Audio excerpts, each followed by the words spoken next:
Euh, Alors, imaginez un peu le truc, quoi. Le chien d'un type richissime, pouf, disparu. Ah ouais? Et pour le retrouver, ce type, il invite quoi? 18 personnalités, des têtes connues du petit écran, dans sa villa de luxe. Ok. Leur mission? Ben, trouver les coupables. Sauf que, attention, les ravisseurs, qu'on appelle les voleurs, Ouais. ils sont parmi les enquêteurs. Ah, excellent. C'est malin ça. Ben ouais, c'est un peu sale pige de départ quoi pour The Detective Club.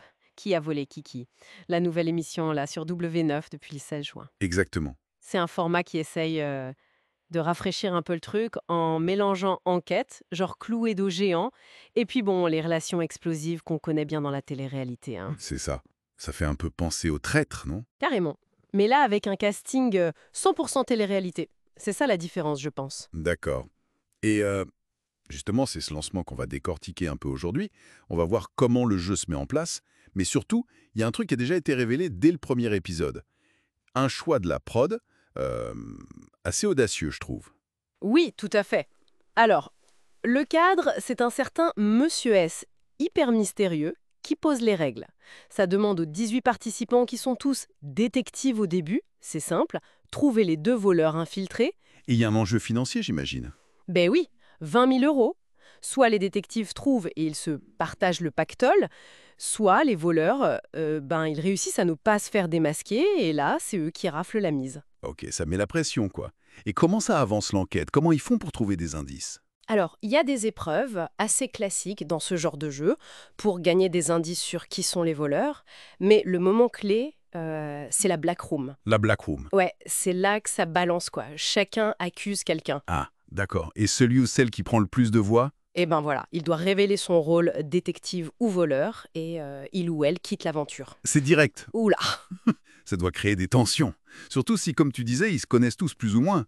Amis, couple. Exactement. C'est là que ça devient croustillant. Et c'est là aussi qu'intervient l'élément dont tu parlais, ce qui a été révélé dans le premier épisode, qu'on peut déjà voir sur M6+. Ah oui, ce fameux coup de théâtre pour le spectateur. C'est ça. En fait, au lieu de laisser tout le monde dans le brouillard, la production a décidé de nous dire, à nous, le public, qui est l'un des deux voleurs.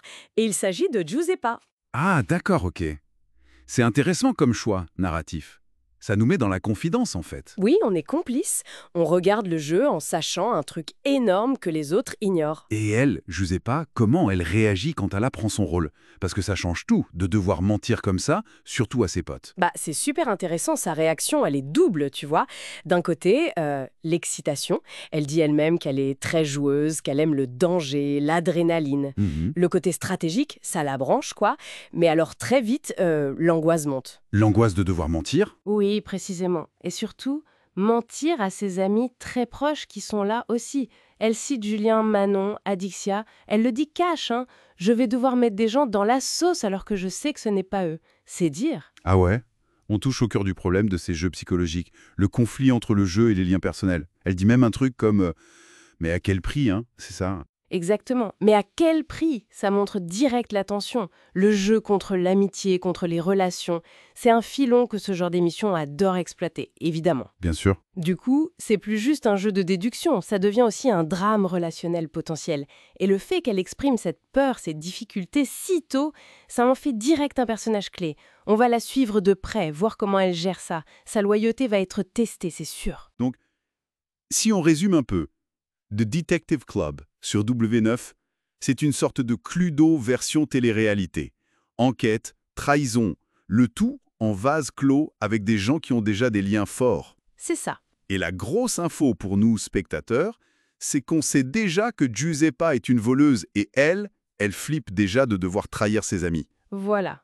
La structure est posée, les enjeux sont clairs, l'argent, les relations, et on a déjà ce personnage, Giuseppa, dont le dilemme intérieur promet d'être un moteur puissant pour l'histoire. Ce qui amène une dernière question, peut-être, Mhm. une réflexion pour la suite.